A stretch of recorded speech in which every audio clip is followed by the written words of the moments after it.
বইটা পাঠা, বই খাতা নিয়ে আয়, পড়তে বস।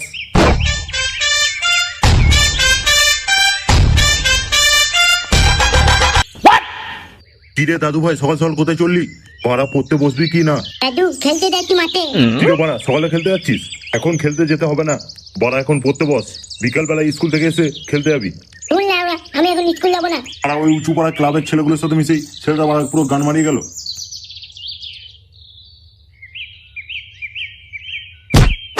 দাদু আমাকে বাঁচাও, বাবা আমাকে মারছে। বাদ দে লাউড়া, তোকে আর পড়াশোনা করতে হবে না। স্কুল টিউশন সব যাওয়া বন্ধ। তাহলে বাবা আজ আমি সারাদিন খেলবো। বাড়া খেলবে? কোনো খেলাবেলা হবে না বাড়া। তাতেই বাড়া খেয়ে দে আমার সাথে বাজারে চল, মাংস বিক্রি করবি। খেলা পড়াশোনা তো তোর দ্বারা হবে না বাড়া, তাই ব্যবসাটা শিখবি চল। দাদু ভাই যা যা, পড়াশোনা তো তোর দ্বারা হবে না, তাই তুই ব্যবসাটা